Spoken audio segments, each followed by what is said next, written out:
ও দয়াল কেমনে শোনাব কোরআন। আমি আল্লাহওয়ালা হতে চাই, মাদ্রাসাতে পড়ি নাই, কেমনে শোনাব কোরআন। ও দয়াল কেমনে সুরে দিব টান। ও দয়াল কেমনে শোনাব কোরআন। আমি হতে চাই, কোরআন শিক্ষা করে নাই, কেমনে শোনাব কোরআন। ও দয়াল কেমনে সুরে দিব টান। ও দয়াল কেমনে শোনাব কোরআন। আল্লাহ তুমি দয়াময়, দয়া করো এ সময়, আমি যে তোমার বান্দা। পরে নাসর মেলাতে আসে নাসর গলাতে, পরে নাসর মেলাতে আসে নাসর গলাতে, কেমনে সুরে দিব টান। ও দয়াল কেমনে শোনাব কোরআন। ও দয়াল কেমনে সুরে দিব টান। আমি রোজাদার হতে চাই, কোরআন শিক্ষা করে নাই, আমি নামাজি হতে চাই, মাদ্রাসাতে পড়ি নাই, কেমনে শোনাব কোরআন। ও দয়াল কেমনে সুরে দিব টান। ও দয়াল কেমনে শোনাব কোরআন। ও দয়াল কেমনে সুরে দিব টান। ও গো আল্লাহ মেহেরবান, কোরআন শিক্ষা করো দান, কোরআন শিখিলে পাবো পরিত্রাণ। ও দয়াল কেমনে সুরে দিব।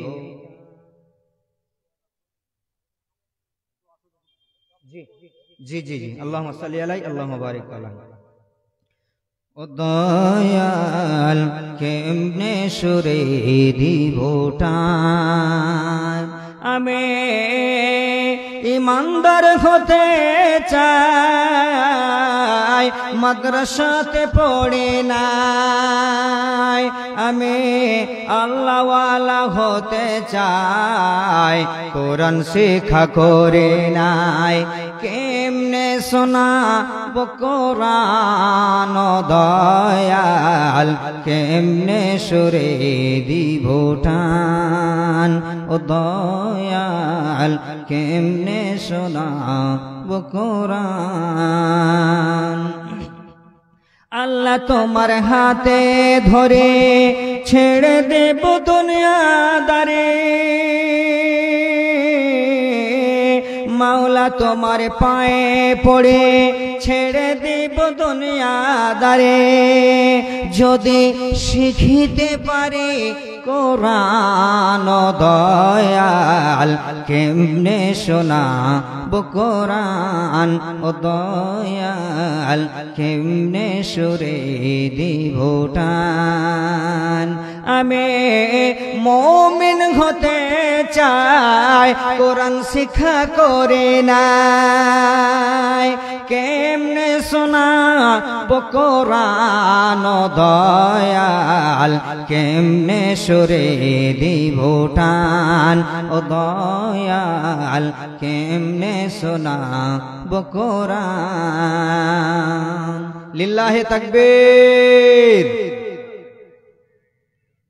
আজকের চলমান সভার নির্বাচিত যোগ্যতম আজকের সভার সভাপতি মহাশয় এবং দিন প্রিয় ইসলাম প্রিয় সুপ্রিয় শ্রোতা মণ্ডলী, এবং পর্দা থেকে শুননেওয়ালি অত্র এলাকার শিক্ষিতা ভদ্রতা মা ও বোনেরা, সর্বপ্রথমে সেই মহান মনিবের প্রশংসা করি যিনি হায়াত মাউত ইহজগৎ পরজগৎ সার্বভৌমত্বের একচ্ছত্রর মালিক। তিনি হলেন আল্লাহ সুবহানাহু ওয়া তাআলা। তাই আমরা তিনার দাসত্বকে স্বীকার করে সেই মহান মনিবের একবার অন্তরস্থল থেকে মহব্বতের সঙ্গে বলি, একবার অন্তর খুলে জোরে বলি আলহামদুলিল্লাহ। তারপরে তার প্রেরিত রাসূল মানবকুলের শ্রেষ্ঠ মানব নবিকুলের শিরোমণি বিপ্লবী জননেতা আদর্শ পুরুষ নবী মক্কি নবী মাদানী নবী আহমদ নবী মুহাম্মদ রাসূলুল্লাহ পড়ুন সাল্লাল্লাহু আলাইহি ওয়াসাল্লাম। তিনার উপর লক্ষ কোটি দুরূদ ও সালাম নাজিল হোক। আল্লাহুম্মা সাল্লি আলাইহি আল্লাহুম্মা বারিক আলাইহি আল্লাহুম্মা আমিন।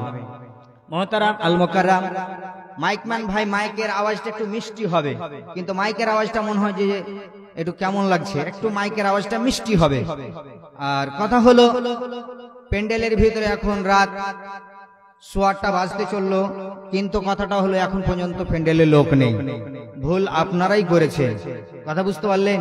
ঘর মে আগ লাগি হে ঘর হি কি চিরাগ সে, আপনারাই আগুন লাগিয়েছেন প্রথমে। কি বুঝতে পারলেন বাবা? আপনারা কি করলেন? কথাটা হলো আপনারা ভুল করলেন যে এই মেলার দিনে কেন আপনারা জালসাটা করলেন। আজকে মেলাটা হয়ে যেত, কালকে আপনারা জালসাটা করতেন তো প্যান্ডেলে লোক থাকতো। কথা বুঝতে পারলেন? এখন যত বড় বড় ইউটিউব ভাইরাল বক্তা আপনি দেন না কেন, আসবে লোক? এখন তো নাভেল নাটক এটা ওটাতে মেতে আছে মানুষ। কথা বুঝতে পারলেন? তো যাই হোক, ভুল আপনারা করেছেন যে খবরদার এটা কোনোদিন করবেন না। মেলা আগে করে নেবেন, যে আগে মেলা হয়ে যাক, তারপর দিন তখন জালসা করব। কথা বুঝতে পারলেন? এই কাজ আর করবেন না। তো যাই হোক, আপনাদের সামনে আমি গ্রন্থ আল মুকুট আল কোরআন থেকে আপনাদের সামনে আমি মূল্যবান দুই জায়গা থেকে দুইটি আয়াত আপনাদের সামনে তেলাওয়াত করেছি, এবং সেই বুখারী শরীফ থেকে দুই জায়গা থেকে দুইটি হাদিস আপনাদের সামনে তেলাওয়াত পরিবেশন করলাম। এই হাদিস এবং কোরআনকে সামনে রেখে আমার সময়ের দিকে লক্ষ্য রেখে আমি আমার বক্তব্যকে ইতি করব ইনশাআল্লাহুল আজিজ। ওমা তৌফিকি ইল্লা বিল্লাহ। ভাইরা আমার, আগা সামনে যদি মানুষ না থাকে তো যতই বড় বক্তা হোক আর যতই ভালো ভালো করে মোতালা আর রিসার্চ করে আসি না কেন, জানা কথাটা ভুলে যায়, মানে মনটা লাগে না। তো কথাটা হলো, আমি প্রথমে বলবো আমার অত্র এলাকার দিনী মা বোন এবং আমার বাপজান ভাইজানকে বলবো, আপনারা যে যেখানে আছেন মাইকের কথা আপনারা শুনতে পাচ্ছেন, অবশ্যই আপনারা এই দিনী সভাতে আপনারা আসুন, এই রাসূলের মাহফিলে আপনারা আসুন। এই মসজিদ উন্নতি কল্পে এই যে আপনারা হেমবেলের ভিতরে যে দেখেছেন বিরাট ধর্মীয় জালসা, কিন্তু কথাটা হলো এটা ধর্মীয় জালসা হয় না, এটা ধর্মীয় উৎসব হয়ে গেল আমাদের। কথাটা বুঝতে পারলেন? কিন্তু হেমবেলে দেওয়ার কথা ছিল বিরাট, মানে কথাটা হলো ধর্মীয় জালসা দিয়েছেন, কিন্তু বিরাট উৎসবের জালসা এটা আপনারা দেননি। কিন্তু তথাপি মানুষ দেখেন যে দোকানে পাশারে মানুষ আসতে পারে না রাস্তা দিয়ে। বুঝতে পারছেন? এটা দুঃখ লাগে এই বাদিয়া সোসাইটির ভিতরে। আরো কথা কি বলবো? তো যাই হোক, আপনাদের সামনে যে আমি আয়াতখানা পড়েছি, সে আয়াতখানার দিকে আমি আয়াতের তর্জমাটা আপনাকে আগে পড়ি আপনাদের সামনে, তারপরে ধারাবাহিক আল্লাহ রাব্বুল আলামিন বলছেন, আউযু বিল্লাহি মিনাশ শাইতানির রাজীম, বিসমিল্লাহির রহমানির রহিম, ইয়া আইয়ুহান নাবিয়্যু কুল লিআজওয়াজিকা ওয়া বানাতিকা ওয়া নিসাইল মুমিনিনা ইউদনিনা আলাইহিন্না মিন জালাবিবিহিন্না। আমার আল্লাহ রাব্বুল আলামিন এই আয়াতখানা নাজিল করলেন। কখন নাজিল করলেন? হাদিস বুখারী বলছি বন্ধু, হযরতে ওমরের মতো একজন পণ্ডিত সাহাবী, এই হযরতে ওমরের মতন একজন জ্ঞানী সাহাবী, জালিলুল কদর সাহাবী, তিনি বলেন রাসূল সাল্লাল্লাহু আলাইহি ওয়াসাল্লামকে, ওগো আল্লাহ পাকের নবী, দয়ার নবী, এইরকম খোলা মেলা হয়ে নারীরা চলে ফিরে বেড়ায়, রাস্তাতে মাঠে ময়দানে যেখানে সেখানে যায়, কিন্তু নবীর বাড়িওয়ালে নবীর বেটিরা সম্ভ্রান্ত পরিবারের মেয়েরা এইরকম হয়ে বেড়ায়, এটা কিন্তু ভালো দেখায় না। ওয়াত বিশ্বনবী গো, এদের ব্যাপারে আপনি একটা সিদ্ধান্ত নেন। আপনি এদের ব্যাপারে একটা সিদ্ধান্ত নেন। এইরকম হয়ে নবীর বাড়িওয়ালি নবীর স্ত্রীরা এইরকম বেহায়ার মতো বেলাল্লাজার মতন হয়ে এরা রাস্তাঘাটে ময়দানে যেখানে সেখানে বেপরদা হয়ে এরা যাবে, এটা কিন্তু মানাই না, ভালো লাগে না। অতএব আপনি কি করুন, এদের একটা ব্যবস্থা নিন। আল্লাহ রাব্বুল আলামিন হযরত উমরের কথাটাকে এতটা ভালো লাগলো, আল্লাহকে এতটা ভালো লাগলো, আল্লাহ রাব্বুল আলামিন আয়াত নাজিল করে দিলেন সূরা আহজাবের ভিতরে। আল্লাহ রাব্বুল আলামিন আয়াত নাজিল করে দিলেন, হে নবী ইয়া আইয়ুহান নবী কুল আজওয়াজিকা, হে নবী আপনি বলে দেন আপনার স্ত্রীদেরকে বলে দেন, আপনি আপনার সন্তানদেরকে বলে দেন, আপনি আপনার কন্যাদেরকে বলে দেন, আপনি মুসলমান আওরাতদেরকে বলে দেন, মুসলমান নারীদেরকে বলে দেন, এরা যখন বাড়ি থেকে বের হবে, কোন জায়গাতে যাবে, সঙ্গে সঙ্গে বাড়ি থেকে বের হওয়ার আগে তারা যত পর্দা করে নেয়, তারা যত হিজাব পরিধান করে নিয়ে বাড়ি থেকে বের যাতে না হয়।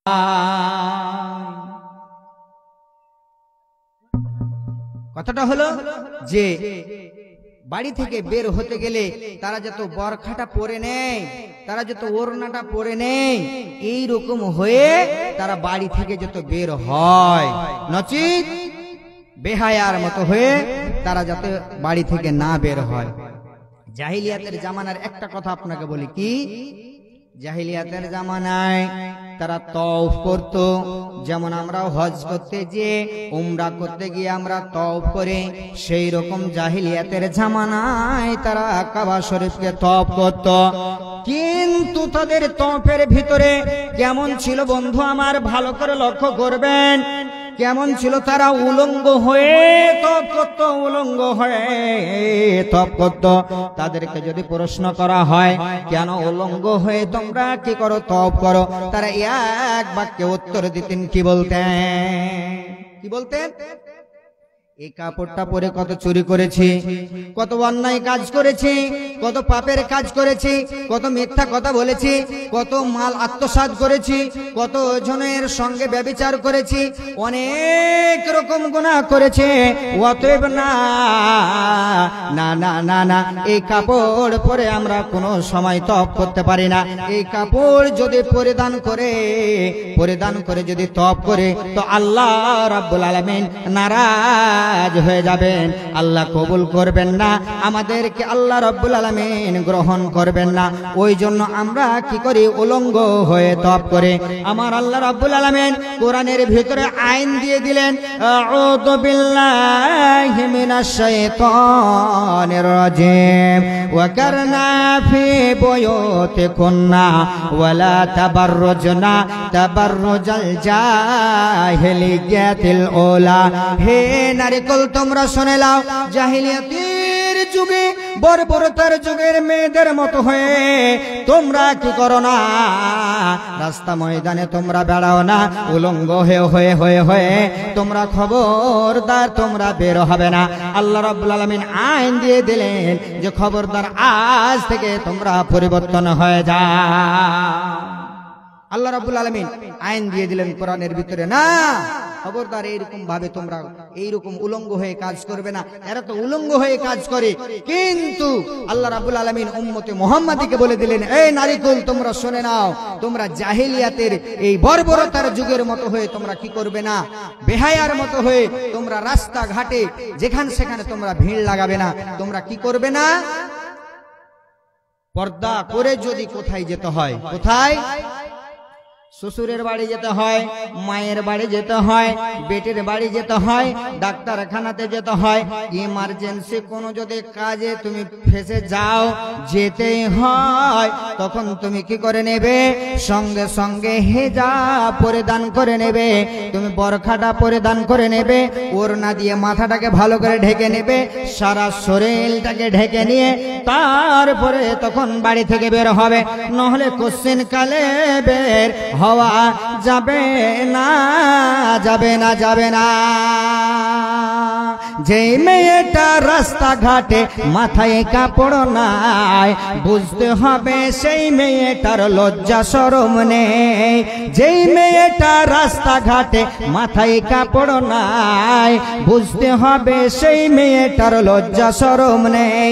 কিছু মেয়ে নিজের দেহ বাজারেও দেখায়, কিছু মেয়ে নিজের দেহ পরে কেউ দেখায়, যা বুঝতে হবে সেই মেয়েটার লজ্জা শরম নেই। লজ্জা না থাকিলে কি আর লজ্জা দেওয়া যায়, লজ্জা না থাকিলে কি আর লজ্জা দেওয়া যায়। কিছু মেয়ে নিজের দেহ বাজারেও দেখায়, লজ্জা না থাকিলে কি আর লজ্জা দেওয়া যায়, লজ্জা না থাকিলে কি আর লজ্জা দেওয়া যায়। কিছু মেয়ে পোশাক পরে বাকি কিরণ মালা, কিছু মেয়ে পোশাক পরে বাকি কিরণ মালা, মরার পরে বুঝবে তুমি মালার কত জ্বালা। সেদিন শুধু কাঁদবে তুমি, সেদিন শুধু কাঁদবে তুমি, করবে যে হায় হায়। লজ্জা না থাকিলে কি আর লজ্জা দেওয়া যায়, লজ্জা না থাকিলে কি আর লজ্জা দেওয়া যায়। যেই মেয়েটা রাস্তাঘাটে মাথায় কাপড় নাই, বুঝতে হবে সেই মেয়েটার লজ্জা শরম নেই। লজ্জা না থাকিলে কি আর লজ্জা দেওয়া যায়, লজ্জা না থাকিলে কি আর লজ্জা দেওয়া যায়। একবার জোরে বলুন নাউজুবিল্লাহ। হচ্ছে কিনা ভাই? এর পক্ষে একটা হাদিস শুনলেন। আমার নবী আপনার নবী দুলহে মদিনা জনাবে মুহাম্মদ রাসূলুল্লাহ সাল্লাল্লাহু আলাইহি ওয়াসাল্লাম বলেছেন, আল হায়াউ মিনাল ঈমান ওয়াল ঈমানু ফিল জান্নাহ। বিশ্বনবী বলেন, পুরুষ হোক কিংবা নারী হোক, যার ভিতরে হায়া আছে, আল হায়াউ মিনাল ঈমান, যেই লোকটা, যেই মহিলাটা, যেই পুরুষটার ভিতরে লজ্জা আছে রে, বুঝে নিতে হবে এই লোকটার ভিতরে ঈমান আছে।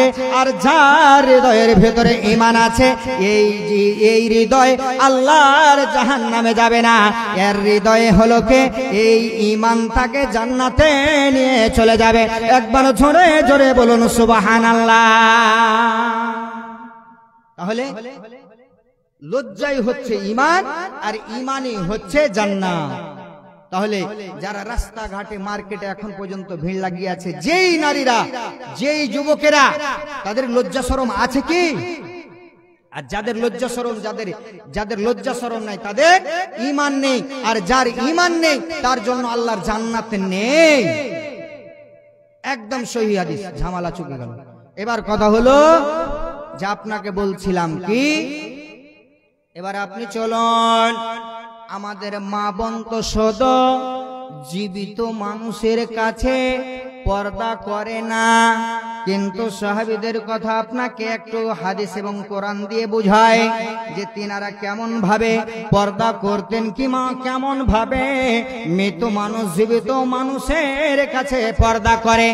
ও ভাইজান, ও বাপজান, আপনাদের সামনে আজকে আমার বক্তব্য হবে উভয় বক্তব্য, নারী বনাম পুরুষ, এবং পর্দাকে নিয়ে কিছু আলোচনা করব। কোন মহিলাটা আল্লাহর জান্নাতে যাবে, কোন কোন মহিলার উপরে বিশ্ব নেবে নবী মুহাম্মদ রাসূলুল্লাহ পড়ুন সাল্লাল্লাহু আলাইহি ওয়াসাল্লাম লানত করেছেন। এই নিয়ে আপনাদের সামনে কিছু আলোচনা রাখবো।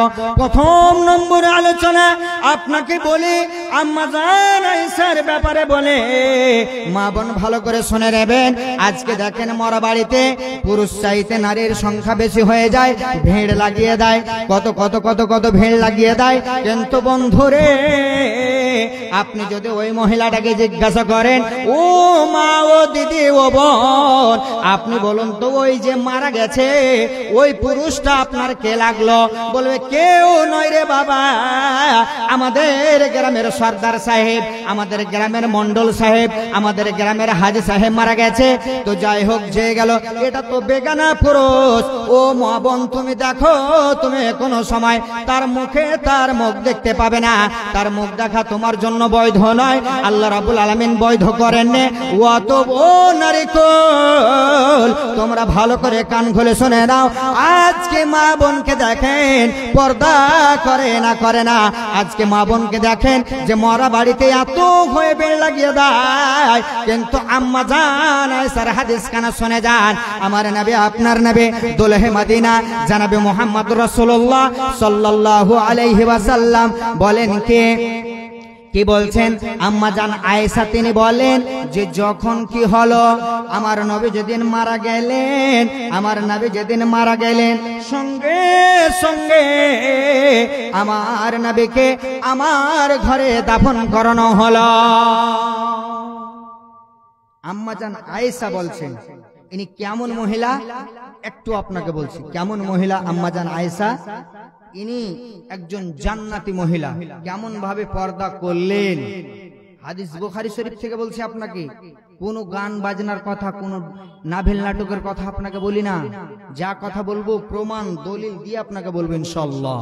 তো কথা হলো বাপজান, ভালো করে কান খুলে শুনবেন। তো আম্মা জান আয়েশা কেমন মহিলা। একদিনের ঘটনা, বিশ্বনবী বসে আছেন, হযরতে জিবরিল আমিন আসলেন। আসার পর কিছু আলোচনা হলো। বিশ্বনবীকে হযরতে জিবরিল বললেন, ওগো বিশ্বনবী আপনি কি করেন? এই যে আপনার স্ত্রী হযরতে আয়েশা ইনাকে আমার পক্ষ থেকে সালাম খানা বলে দেন, সালাম দিয়ে দেন। তাহলে জিবরিল যাকে সালাম দেন, তাহলে কত বড় দামি সম্মানী মহিলা। এবার আপনি চিন্তা করে দেখেছেন।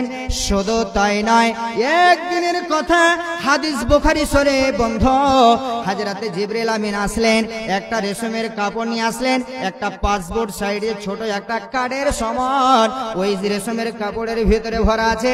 বিশ্বনবীকে হযরতে জিবরিল আমিন বললেন, ওগো দয়ার নবী, ওগো মায়ার নবী, আপনি কাপড়ের ভাঁজটাকে খুলুন। বিশ্বনবী এবারে এক এক করতে করতে ভাঁজ করলো। খোলার পরে দেখছে যেন ওই রেশমের কাপড়ের ভেতরে যেন একটা পাসপোর্ট সাইডে একটা সুন্দর যুবতীর ছবি দেওয়া আছে। বিশ্বনবী জিবরিল বললেন, বিশ্বনবী জিবরিলকে বললেন, ওগো জিবরিল আমিন আপনি বলুন আমার মতো বিশ্বনবীকে এই ছবি একজন মহিলার ছবি দেওয়া হলো, কারণটাকে কেন দেওয়া হলো? বিশ্বনবী হযরতে জিবরিল আমিন একটাই কথা বললেন, ওগো দয়ার নবী আপনি শুনে নেন, এই যে আপনাকে যে ছবিটা দেওয়া হলো, এটা হলো একটা মহিলার ছবি, এটা হলো একটা যুবতীর ছবি আপনাকে দেওয়া হলো। আপনি কান করে শুনলেন, এটা হলো আপনার পৃথিবী জগতের স্ত্রী এবং আখিরাত জগতের স্ত্রী। তাহলে আয়েশার ব্যাপারে আপনি চিন্তা করে দেখুন বাবা জান, ভাই জান, আপনি একবার চিন্তা ভাবনা করুন যে হযরতে আয়েশার ব্যাপারে কোনো সন্দেহ আছে যে হযরতে আয়েশা সিদ্দিকা রাদিয়াল্লাহু তাআলা আনহা হলেন একজন জান্নাতি মহিলা, জান্নাতি মহিলা। একবার জোরে বলুন সুবহানাল্লাহ। বুঝতে পারলেন কথা? বুঝতে পারছেন তো? না আসতে বলবো বাবা, কথা বুঝতে পারছেন? ঠিক আছে। তাহলে তো এবার কথা হলো যে আম্মা জান আয়েশা একজন জান্নাতি মহিলা, একদম হাদিস থেকে আপনাকে দলিল দিয়ে কথা বলছি। এবার আপনাকে বলি কি কথা।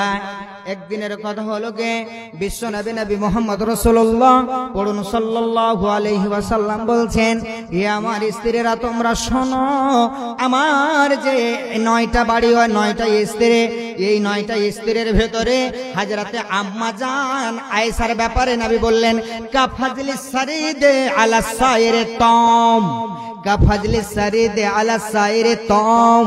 হাদিস বুখারীর কথা বলছি বন্ধু, ইবারত বুখারীর, কাফাজলিস সারিদ আলা সাইরে তম, যে যতগুলো মদিনা মক্কার ভেতরে যে সারিদ খানা হয়, যেমন আমাদের দেশে সব থেকে সুস্বাদু খানা, সব থেকে ভালো মনে করে বিরিয়ানি মনে করে, পোলাও মনে করে, এই রকম আরব দেশের ভেতরে তারা সারিদ খানাটাকে উত্তম মনে করতেন। মানে কে গোশত আর রুটিকে মিক্সচার করে দিয়ে একসাথে যেটা তৈরি হবে তাকে বলা হয় সারিদ। আমার নবী আপনার নবী বিশ্ব নবী মুহাম্মদ রাসূলুল্লাহ পড়ুন সাল্লাল্লাহু আলাইহি ওয়াসাল্লাম বললেন যে সারিদ খানার মতো হলো আমার কাছে আয়েশা। আয়েশা হলো ওই শারিদ খানার মতো আমার কাছে। তাহলে এবার কথাটা হলো যে আয়েশার ব্যাপারের কথা যদি বলতে যাই অনেক হয়ে যাবে। তাহলে একজন বলতে চাইলাম কেন আপনাকে এতটি কথা বললাম, কারণ একটাই যে আম্মা জান আয়েশা একজন জান্নাতে মহিলা হয়ে কেমন ভাবে পর্দা করেছিলেন। ও মা বোন, ও মোহনপুর এলাকার মা বোন, আপনারা ভালো করে শুনবেন, আপনারা কর্ণপাত করে শুনবেন কি কথা। আম্মা জান আয়েশা বলেন, যেই দিন আমার নবীকে, আমার স্বামীকে যেদিন কি করা হলো, আমার হুজরায় দাফন করা হলো, সেই দিন আমি বাবার বাড়ি চলে গেলাম। তারপরে কিছুদিন পর পর আমি কি করতাম, আসতাম বাড়ি থেকে, আমি হেজাব খানা লাগিয়ে নিতাম, সারাটা রাস্তা আসতাম।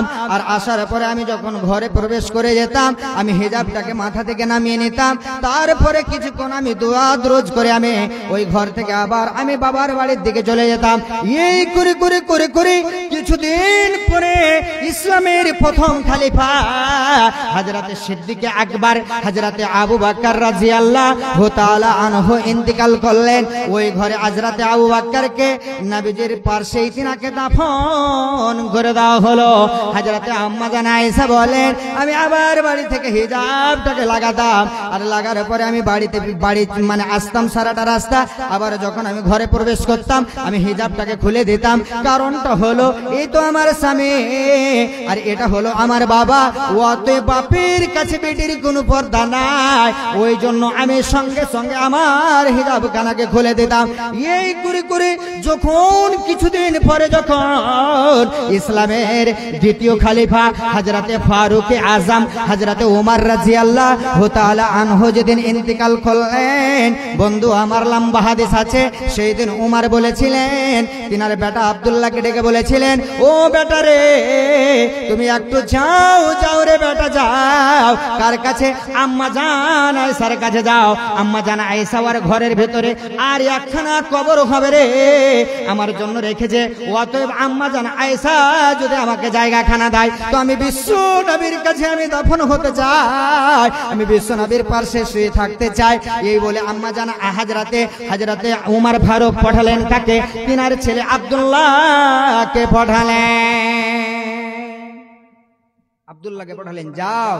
কিন্তু আব্দুল্লাহ, তুমি এই কথাটা বলবে না বাবা, খবরদার। কি এই কথা কানা বলবে না যে খালিফা চেয়েছে, লা খালিফাতুল মুসলিমিন, এই কথাটা বলবে না। যে উমার বলবে এই কথাটা যে উমার জায়গাখানা চেয়েছে, খালিফা চাইবেন চেয়েছে, এই কথাটা বলবে না।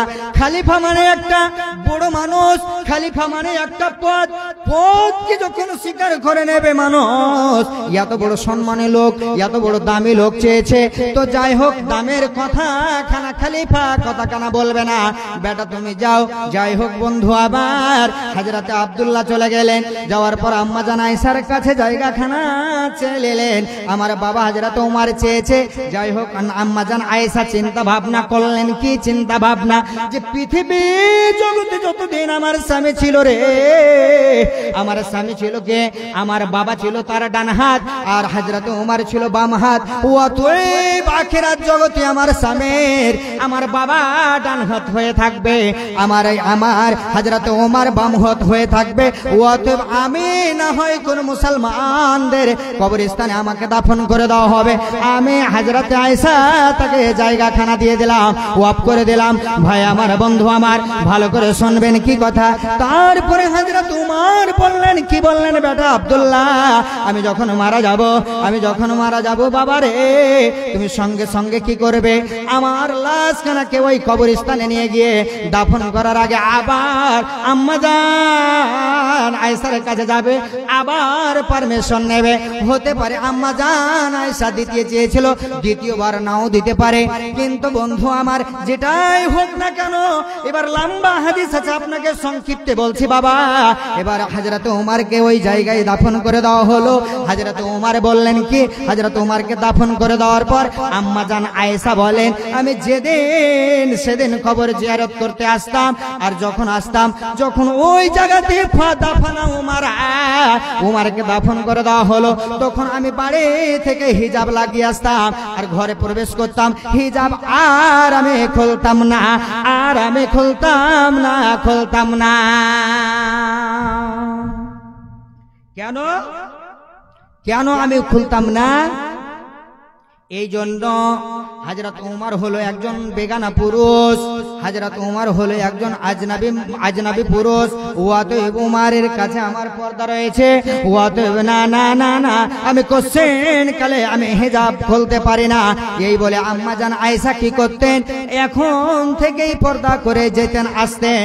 তো ও অত্র এলাকার, ও মোহনপুর এলাকার মা বোনদেরকে বলে, আম্মা জান আয়েশা যদি কবরের ভিতরের মানুষের কাছে পর্দা করে, হাদিস বুখারীর কথা বলছি আপনাকে, কোনো গাঁজাখড়ি কথা নয় বাবা।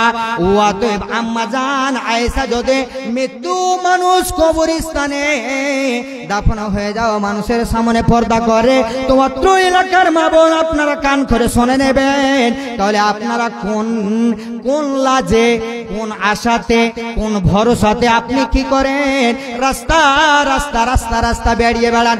কেন আপনি জাহিলিয়াতের যুগের প্রাচীন কালের মেয়েদের মতো হয়ে রাস্তা রাস্তায় বেহা হয়ে বেলল্লাজার মতো হয়ে আপনার রাস্তাতে ঘুরবে?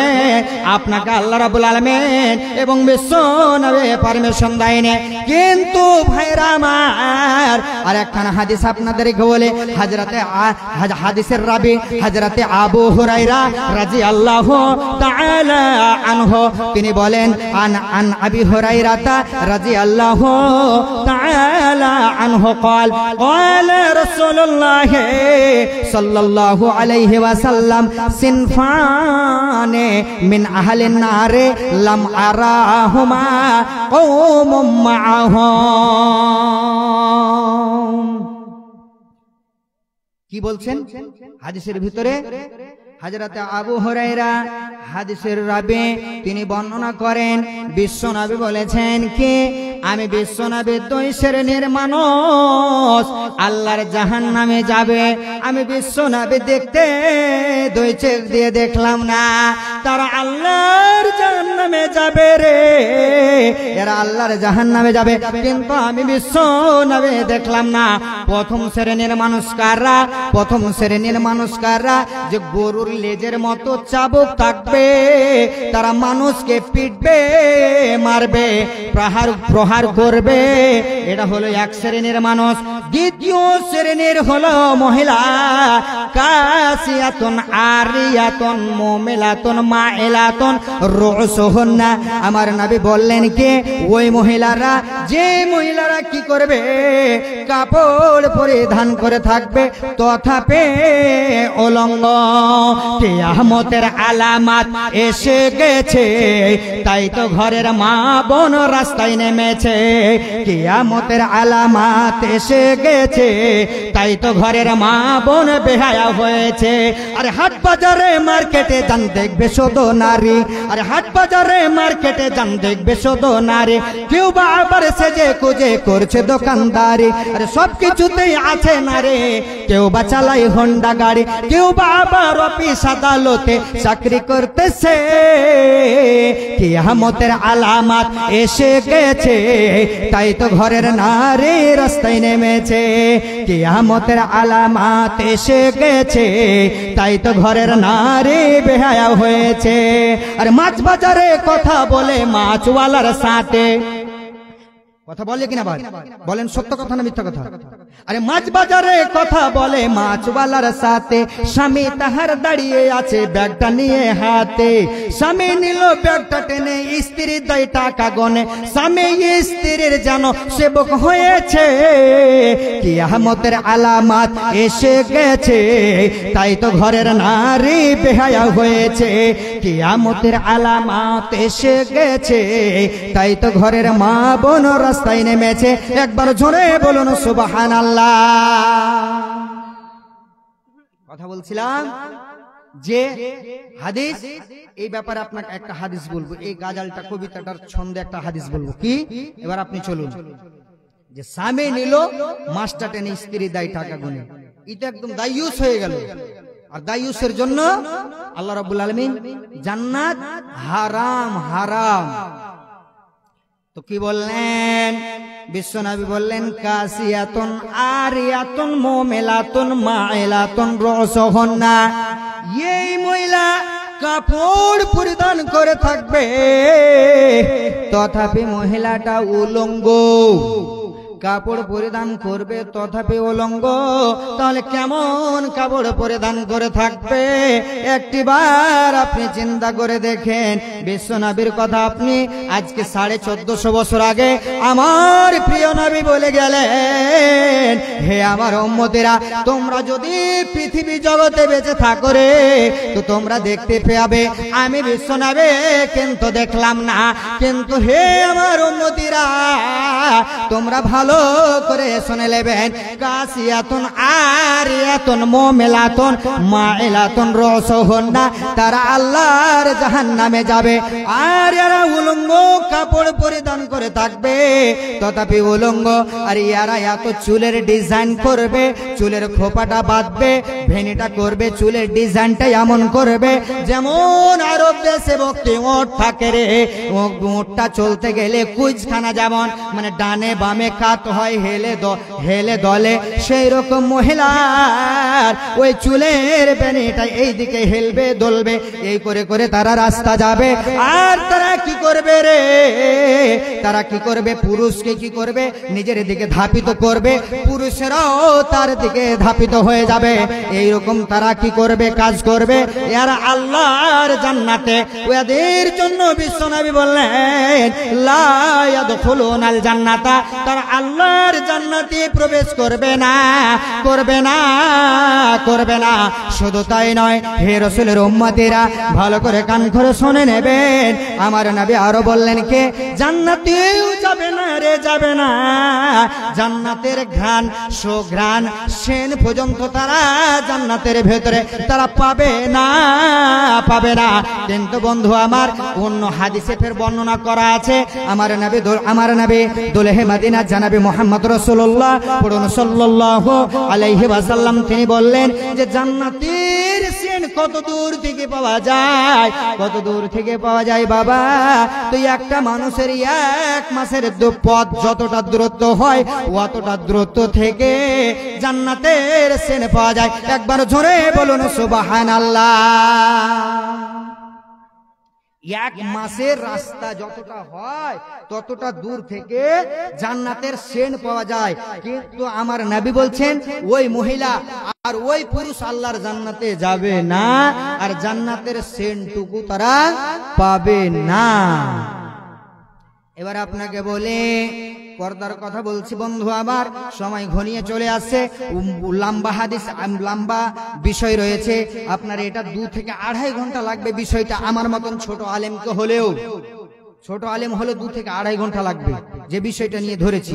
কিন্তু বাবা সময় অল্প, তো অল্প সময়ের ভিতরে চটচট করে কোরআনের হাদিসটি বলে দিই আপনাকে। কি বুঝতে পারছেন তো বাবা আমার ভাষা?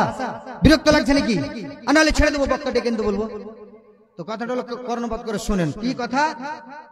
এবার কথা হলো যেই দিন, এবার আপনাকে বলতে চাইছিলাম যে মরা মানুষের কাছে আম্মাজান আয়েশা পর্দা করলেন। শুধু তাই নয়, শোনেন, আমাদের যেই জায়গায় আল্লাহ এবং আল্লাহ রাসূল পর্দা করতে বলেন সেই জায়গায় পর্দা করে না।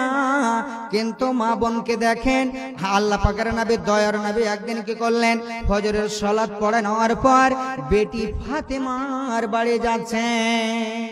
যাই বিশ্বনবী পর যেতে আছে, আজকে গেল কালকে গেল, এইরকম ফজরের সালাত পড়ে একটু করে বিশ্বনবী বাড়ি বাড়ি একটু ঘুরতেন, যে বেটি কি করছে, কি খেলো, কি এমন আছে একটু দেখার জন্য বিশ্বনবী যেতেন। একদিনের ঘটনা, হাজরাতে হুসাইন, হাজরাতে আল্লাহ পাকের নবী, দয়ার নবী ইমরান বিন হুসাইন একজন সাহাবীকে সঙ্গে নিয়ে বেটির বাড়ির দিকে বিশ্বনবী যাচ্ছেন। কে সঙ্গে আছেন? একজন বিশিষ্ট সাহাবী, তিনার নাম ইমরান বিন হুসাইনকে নিয়ে বিশ্বনবী যাচ্ছেন। তো এবার যাচ্ছেন, তো গেটের কাছে প্রবেশ করা, গেটের সামনে দাঁড়িয়ে বিশ্বনবী একটু মানে কি করলেন, বেটির নাম ধরে ডাকছেন, বেটি ফাতেমা বাড়িতে আছো বাবা, মা বাড়িতে আছো? বেটি আওয়াজ দিয়ে বলছেন, বাজান বাড়িতে আছে আব্বাজান, ওয়েলকাম, স্বাগতম স্বাগতম, বাবা আপনি চলে আসুন চলে আসুন। কথা বলুন, বাপ বেটিতে পর্দা আছে? পর্দা আছে বাবা? বাপ বেটিতে পর্দা নেই। বিশ্বনবীকে ফাতেমা কি বললেন, ওয়েলকাম, স্বাগতম স্বাগতম, বাবা আপনি চলে আসুন, আব্বাজান চলে আসুন।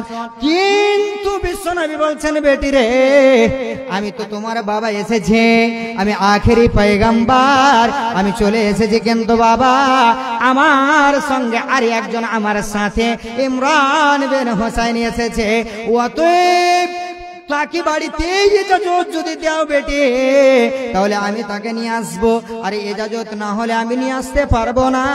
কিন্তু বন্ধু আমার ফাতেমা বললেন, আব্বা জান বাড়িতে কোনো পর্দার ব্যবস্থা নাই, অতএব আব্বা জান আপনার সঙ্গের সাথে ইমরান বিন হুসাইনকে বাইরে দাঁড় করে রেখে আসুন, আপনি চলে আসুন। বিশ্বনবী বলছেন, বেটি রে এটা কেমন হতে পারে?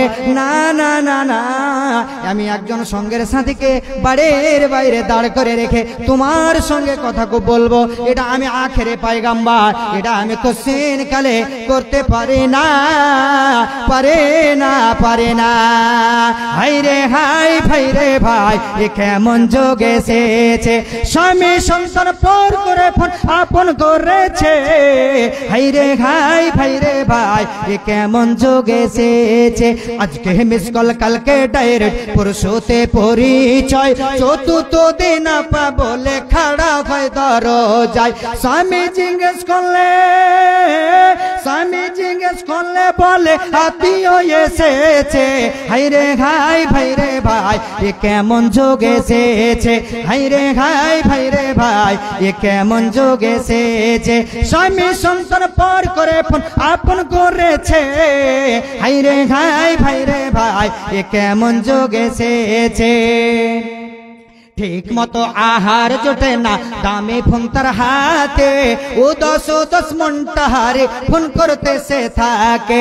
বিদেশে পাঠাইয়া স্বামী, বিদেশে পাঠাইয়া স্বামী, বন্ধুর সাথে ঘরে, হাই রে হাই ভাই রে ভাই, এ কেমন যোগ এসেছে। একবার জোরে বলুন নাউজুবিল্লাহ। বিশ্বনবী বললেন, বেটে এটা কোনদিন কালে আমি করতে পারি না। বিশ্বনবী কি করলেন, মাথার চাদর, মাথার কি করলেন, পাগড়ি কানাকে দিয়ে দিলেন, বেটি যাও এপার থেকে ওপার টেঙ্গে দাও। দেওয়ার পরে বিশ্বনবী ইমরান বিন হুসাইনকে পর্দার আড়াল থেকে বাপ বেটিতে কথাবার্তা করে চলে গেল। এই কথা কানা কেন বললাম বাবা, ভালো করে শুনে নেবেন, কান করে শুনে নেবেন মা বোন, ভালো করে শুনবেন, যে যাদের জামানায় এমন একটা জামানা ছিল যে পর্দার কাপড় ছিল না, তথাপি তিনারা পর্দার কতটা গুরুত্ব বুঝেছিলেন। কিন্তু মা বোন আমাদের কাছে পর্দা আছে রে, আমাদের কাছে কাপড় আছে, কিন্তু তথাপি পর্দা জুটছে না। কারণটা হলো পর্দা কোথায় চলে গেছে। আজকে দেখেন গেটের সামনে পর্দা ঝুলছে, আজকে পর্দা ঝুলছে জানালাতে জানালাতে, আজকে পর্দা ঝুলছে শোকেসের উপরে, আজকে পর্দা ঝুলছে আপনার কিনা টিভির উপরে, সিডির উপরে আপনার পর্দা ঝুলছে। পর্দা মা বোনের পর্দা কোথায় চলে গেল? তো সিডির কাছে চলে গেল, জানালার কাছে চলে গেল, গেটের কাছে চলে গেল। আজকে দেখেন এই মা বোন জাহান্নাম যাবে না তো কোন মা বোন জাহান্নাম যাবে? কথা বুঝতে পারছেন বাবা? কথাটা হলো যে জামানায় এত অভাব পর্দা। এবার আপনাকে একটা কথা বলি, আর কি হাদিস বলছি কি, যে যেই দিন আল্লাহ রাব্বুল আলামিন আয়াত নাযিল করলেন, প্র্যাকটিক্যালি আপনি চিন্তা করে দেখবেন যে কেমন মুহাজির আনসার মেয়েদের ভেতরে তারা যখনই একটা কথা শুনতো কোরআনের আয়াত, প্র্যাকটিক্যালি সঙ্গে সঙ্গে আমল চালু করে দিত, কেমন প্রতিযোগিতা শুরু করে দিত, কেমন ভাবে শুরু করতো। দেখেন আল্লাহ রাব্বুল আলামিন বললেন, ওয়ালিয়াজরিবনা বিখুমুরিহিন্না আলা জুয়ুবিহিন্না। এই আয়াতখানা যখন আল্লাহ রাব্বুল আলামিন নাযিল করলেন, ও যুবকেরা ও নওজওয়ানেরা, তোমার বেটি ভাতিজি যখন যুবতী হয়ে যাবে সঙ্গে সঙ্গে তাদেরকে বলে দিও ওয়ালিয়াজরিবনা বিখুমুরিহিন্না আলা জয়ুবিহিন্না, তারা যেন সঙ্গে সঙ্গে বুকের উপরে চাদর চাপিয়ে নেয়, তারা যেন ওড়না চাপিয়ে নেয়, মাথা থেকে পা পর্যন্ত তারা যাতে ঢেকে নেয়, পর্দা ছাড়া তারা বাইরে যাতে কোশ্চিন কালে বের না হয়। এই কথা কানে যখন আল্লাহ রাব্বুল আলামিন নাজিল করে দিলেন বন্ধু, আনসার মেয়েদের কথা বলা হয়েছে যে হযরত উম্মে সালমা রাদিয়াল্লাহু তাআলা আনহা তিনি বর্ণনা করেন, আম্মা জান আয়েশা রাদিয়াল্লাহু তাআলা আনহা তিনি বর্ণনা করেন কি যে আল্লাহ রাব্বুল আলামিন ওই সমস্ত আনসার মেয়েদের উপরে, প্রথম শ্রেণী মুহাজির মহিলাদের উপরে আল্লাহ রাব্বুল আলামিন দয়া করো, রহম বর্ষণ করো। কেন রে যখন আল্লাহর একটা কথা শুনলো, আল্লাহর একটা কথা আইনের কথা শুনলো, কোরআনের আয়াত শুনলো, তখন তারা কি করলো, সঙ্গে সঙ্গে তারা চাদরখানাকে দুই টুকরো করে নিল, দুই টুকরো ছিঁড়ে নিল, ছিঁড়ে নিয়ে তারা এক টুকরো দিয়ে কি করলো, মাথার উপরে চাপিয়ে নিল, আর এক টুকরো দিয়ে তারা শরীরকে আবৃত করে নিল। তারা সঙ্গে সঙ্গে এই কাজ চালু করলো। তো আম্মা জান আয়েশা বলেন ওই সমস্ত নারীদের উপরে আল্লাহ দয়া করুক, আল্লাহ রাব্বুল আলামিন রহম বর্ষণ করুক। একবার জোরে বলুন সুবহানাল্লাহ। এবার কথাটা হলো পর্দাকে নিয়ে আলোচনা করতে গেলে আরো কিছুক্ষণ সময়। আরেকটা কথা আপনাকে বলি, কি এটাও হাদিস, একদম সুনানে আহমদের ভিতরে হাদিস খানা এসেছে, মুসনাদ আহমদের ভিতরে হাদিস, সহিহ হাদিস। আপনাকে একটু ছোট করে বলি, কি আপনাকে বলে বদরের প্রান্তে কতজন, উহুদের প্রান্তে কতজন সাহাবী শহীদ হয়েছিলেন জানা আছে বাবা? বলুন তো, কথা বলুন, কতজন জানেন না? মনে রাখবেন 70 জন সাহাবী শাহাদাত বরণ করেছিলেন। তার ভিতরে বিশ্ব নবী মুহাম্মদ রাসূলুল্লাহ পড়ুন সাল্লাল্লাহু আলাইহি ওয়াসাল্লামের আপন চাচা হযরতে হামজা রাদিয়াল্লাহু তাআলা আনহু তিনি কি করেছিলেন, শাহাদাত বরণ করেছিলেন। হযরতে হামজার নিজের বোন আব্দুল মুত্তালিবের বেটি হযরতে সাফিয়া বিনতে আব্দুল মুত্তালিব, তিনি তিনার ভাইয়ের শাহাদাতের কথা শুনে তিনি লাশ দেখার জন্য চলে যায়। কিন্তু ভাইরা আমার, বিশ্বনবী এই কথা জানতে পারলেন, জানার পর বলছেন, বেটিরে তুমি একটা কথা শোনো, তুমি কি করো। হযরতে আল্লাহ পাকের নবী, দয়ার নবী কাকে বললেন? হযরতে জুবাইরকে বললেন, ও জুবাইর তুমি যাও তোমার মা সাফিয়াকে বলে দাও যে খবরদার উহুদের প্রান্তে যাতে না যায়। কারণটা হলো তোমার মা মুখ দেখবে কার, ভাইয়ের মুখ দেখবে, আমির হামজার মুখ দেখবে। দেখা যায় যাচ্ছে ভাই বোনের সামনে কোনো পর্দা নাই, কিন্তু আরো 69 জন বেগানা পুরুষ ওই উহুদের প্রান্তে শহীদ শাহাদাত বরণ করে পড়ে আছে। ইয়াদের মুখ দেখা বৈধ নয়, বৈধ নয়। অতএব যাবে না, যাবে না। অতএব ও জুবাইর তুমি তোমার মাকে বারণ করে দাও, নিষেধ করে দাও। কিন্তু বন্ধু ঘটনাটা ঘটলো কি, এবার জুবাইর চলে গেলেন, যাওয়ার পর মাকে বলছেন, মা সামনে, মায়ের সামনে দাঁড়িয়ে বলছেন, মা তুমি উহুদের মাঠে যাবেন না, কোশ্চিন কালে যাওয়া যাবে না, যাবে না। বেটাকে এবার বলছে ইলাইক হটো বলে হযরত সাফিয়া হটিয়ে ফেলে দিয়ে চলে যাচ্ছেন। কিন্তু বাপজান ভাইজান কি হলো, যখন জুবাইর বললেন না রাসূলুল্লাহ সাল্লাল্লাহু আলাইহি ওয়াসাল্লাম যে ও আম্মা জান আমি জুবাইর এই কথা বলি না, এটা কথাটা কার? এটা হলো না রাসূলুল্লাহ, এটা আল্লাহ পাকের নবী, দয়ার নবী মুহাম্মদ রাসূলুল্লাহ সাল্লাল্লাহু আলাইহি ওয়াসাল্লাম স্বয়ং নিষেধ করেছেন। অতএব আপনি যাবেন না, যাবেন না, যাবেন না। হযরতে সাফিয়া কি করলেন, ওই জায়গায় থমকে দাঁড়িয়ে গেলেন, আর এক পা যেন আগে বাড়লেন না, এক পা আগে বাড়লেন না। কারণ কি, একদম রসুলের কথা, যখন রসুলের কথা না রাসূলুল্লাহ সাল্লাল্লাহু আলাইহি ওয়াসাল্লাম যখন এই কথা ব্যক্ত করা, হযরতে জুবাইর সঙ্গে সঙ্গে থমকে দাঁড়িয়ে গেছে। বেটা দয়ার নবী মানা করেছেন। হ্যাঁ, কারণটা হলো কি, আপনাকে কারণ বলতে গেলে অনেকক্ষণ টাইমের দরকার বাপজান ভাইজান, কিন্তু এবার দেখেন যে ও মা বোন, যে একজন ভাইয়ের লাশ পড়ে আছে রে, তথাপি দয়ার নবী পারমিশন দিলেও না, কিন্তু আপনার গ্রামের হাজী সাহেব মারা গেল, এ তো আপনার ভাই হবে না, এ তো আপনার চাচা হবে না, এই তো আপনার মামা হবে না, এই তো আপনার নানা হবে না, কেউ হবে না, হবে না। তথাপি আপনি কেন আপনি লাশ দেখতে যান? আপনার জন্য বৈধ নয়, আপনি যেতে পাবেন না, পাবেন না, পাবেন না। আগের সেদিনকে ফিরে পাবো আর আমরা, আগের সেদিনকে ফিরে পাবো আর। আগেকার ডাক্তারেরা ছিল না এত চিটার, হইলে জ্বর জারে লাগাইতো থার্মোমিটার। আগেকার ডাক্তারেরা ছিল না এত চিটার, হইলে জ্বর জারে লাগাইতো থার্মোমিটার। বউলে চেপে ধরে 1-1.5 মিনিট পরে ঝাড়া মেরে বলতো 104। আগের সেদিনকে ফিরে পাবো আর আমরা, আগের সেদিনকে ফিরে পাবো আর। বর্তমান দেশে এখন ডিজিটাল কারবার, পেটে বাচ্চা এলে চেকআপ বারবার। বর্তমান দেশে এখন ডিজিটাল কারবার, পেটে বাচ্চা এলে চেকআপ বারবার। লাগায়া সেলাইন বলে বাচ্চা বেলায়েন, এখনই করতে হবে সিজার, রোগে এখনই করতে হবে সিজার। আগের সেদিনকে ফিরে পাবো আর আমরা, আগের সেদিনকে ফিরে পাবো আর। কবি ভেবে বলে কি হবে দোষ দিয়ে, এ দেহ নষ্ট হয়েছে ভেজাল খেয়ে খেয়ে। ভেজালের কারবার হতেছে বারবার, ভেজালের কারবার হতেছে বারবার। বড় লোক হয়ে গেল পাস করা ডাক্তার, আগের সেদিন কি ফিরে পাবো আর আমরা, আগের সেদিন কি।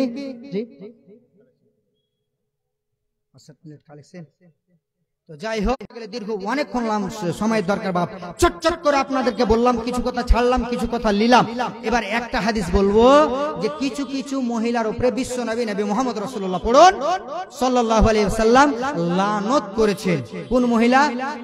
হাদিস বুখারীর কথা বলছি আপনাকে, একদম সহিহ বুখারী। কি?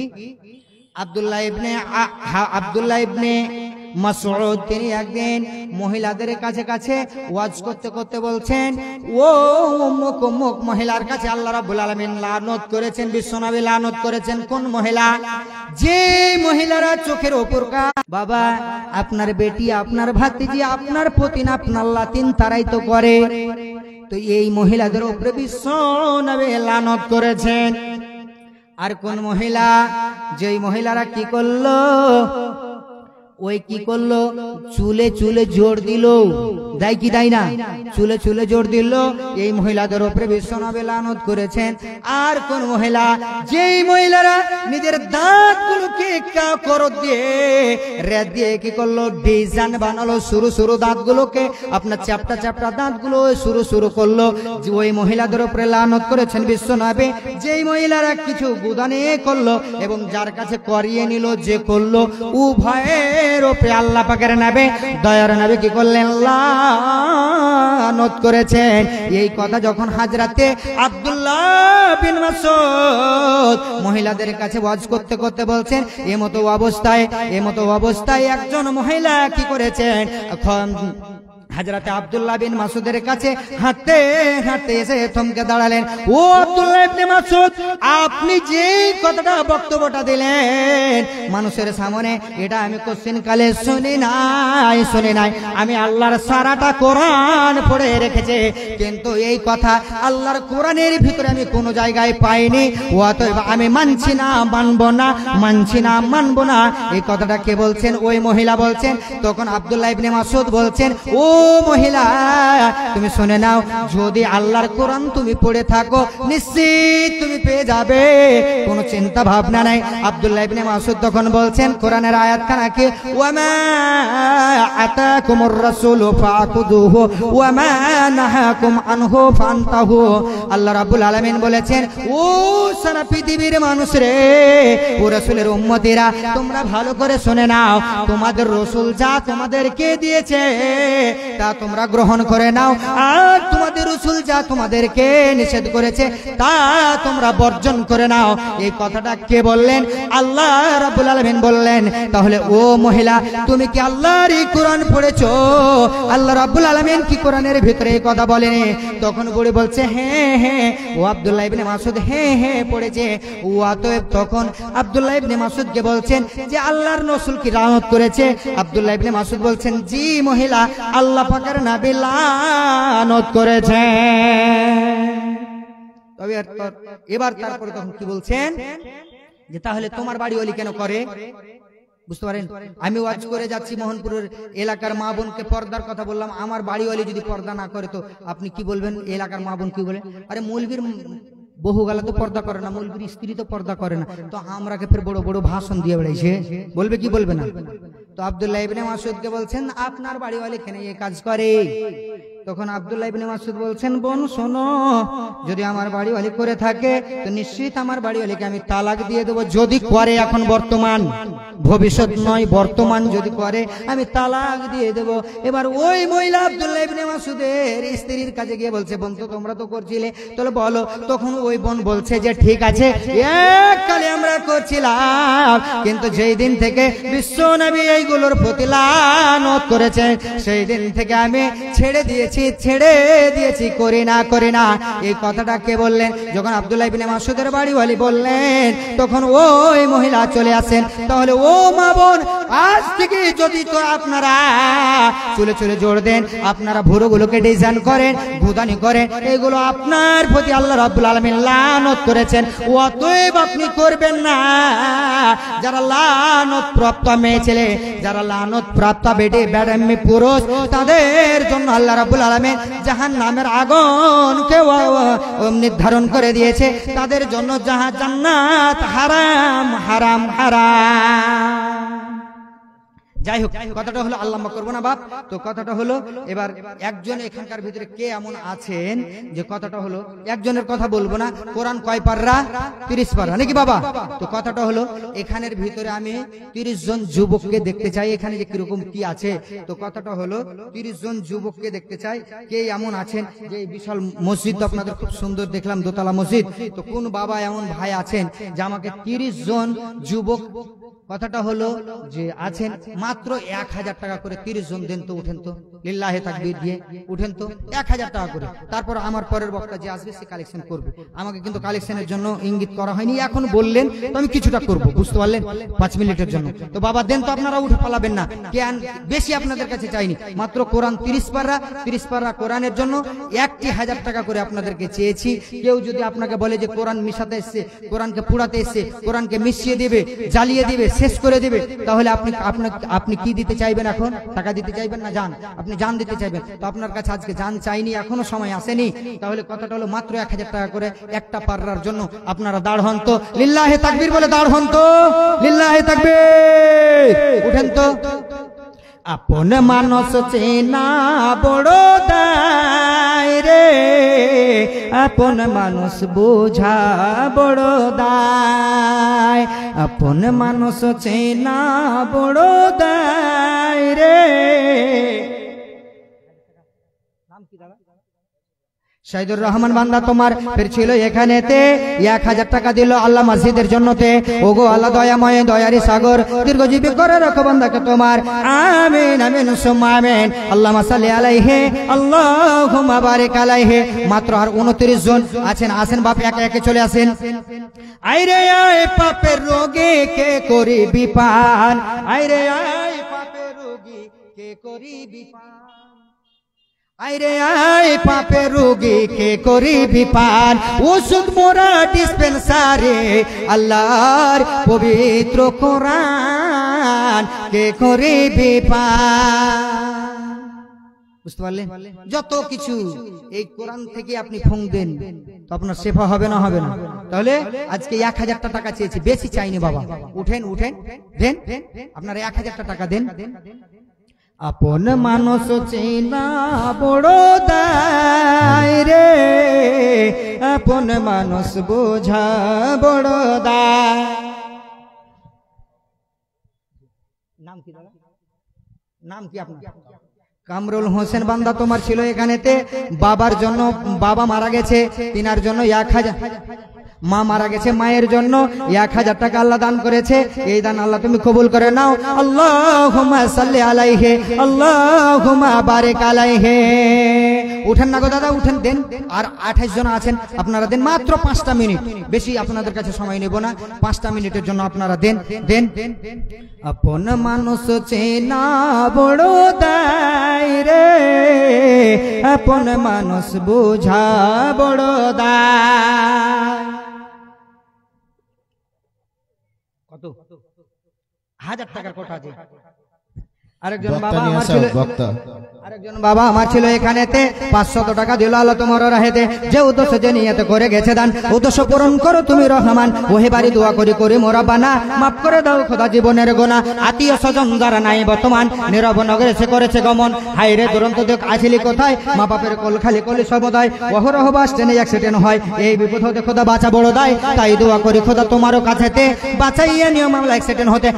আমিন আমিন সুম্মা আমিন। আরেকজন বাবা আমার ছিল এখানেতে 1000 টাকা দিল আল্লাহ মসজিদের জন্যতে। যে উদ্দেশ্যে যে নিয়তে করে গেছে দান, উদ্দেশ্য পূরণ করো তুমি রহমান। ওহে বাড়ি দোয়া করি করি মোরা বানা, মাফ করে দাও খোদা জীবনের গুনাহ। আমিন আমিন সুম্মা আমিন। হে ভাবক ভেবে দেখো বসে নিরলায়, গজব কেন রে দুনিয়ায়। হে ভাবক ভেবে দেখো বসে নিরলায়, গজব কেন রে দুনিয়ায়। শান্তি কেন নাই রে দুনিয়ায়। মেয়েরা কয় স্বাধীন হলাম, পুরুষের আর দরকার নাই। পুরুষ নিয়ে কি করিব, নিজের কামাই নিজেই খায়। হে ভাবক ভেবে দেখো বসে নিরলায়, গজব কেন রে দুনিয়ায়। শান্তি কেন নাই রে দুনিয়ায়। কই গো বাবা আসেন, 27 জন আর আছে, 3 জন হয়েছে নাকি মালানা, 3 জন হয়েছে না? আর আসেন আসেন আসেন, আপনাদের বক্তা সাহেব চলে আসেন, আসেন উঠেন। মাত্র 1000 টাকা করে চেয়েছি, বেশি চাইনি।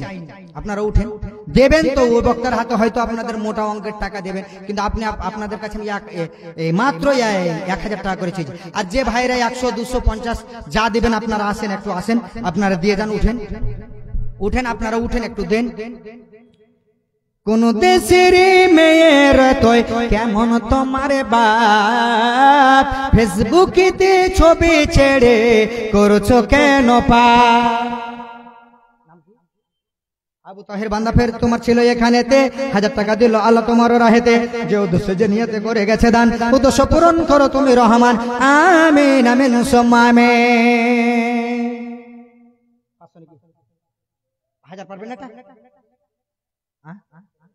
তো যাই হোক, আরেকজন বাবা আমার ছিল এখানেতে 500 টাকা দিল আল্লাহ তোমার রাহেতে। যে উদ্দেশ্য যে নিয়তে করে গেছে দান, উদ্দেশ্য পূরণ করো তুমি রহমান। আমিন আমিন সুম্মা আমিন। কোন দেশের মেয়ের তোই কেমন তোমার বাপ, ফেসবুকেতে ছবি ছেড়ে করছো কেন পাপ। মেয়ে করছো কেন পাপ। ছেলে মেয়েদের কাছে বসে শিক্ষা দেয় না ভাই, মা মেয়েকে কেমন লাগে ফেসবুকে জিঘায়। লজ্জা শরম হয় না কেন, চাও না কেন বাপ। লজ্জা শরম হয় না কেন, চাও না কেন মা। ফেসবুকেতে ছবি ছেড়ে করছো কেন পাপ। মেয়ে করছো কেন পাপ। আরেকজন যুবক ছিল এখানেতে 500 টাকা দিল আল্লাহ তোমার রাহেতে। যে উদ্দেশ্যে যে নিয়তে করে গেছে দান, উদ্দেশ্য পূরণ করো তুমি রহমান। আমিন আমিন সুম্মা আমিন। দাদি মায়ের বন্ধু হয়নি আগেকার যুগে, 64 জেলাতে। সেই আগুনে বুঝে সোজে, ওই আগুনে বুঝে সোজে দিও না যুবক ঝাপ। ফেসবুকেতে ছবি ছেড়ে করছো কেন পাপ। মেয়ে করছো কেন পাপ। আর কথা বলবো না, তো যাই হোক। তো আমার আপনাদের সামনে পিছনে বক্তা সাহেব চলে এসেছেন।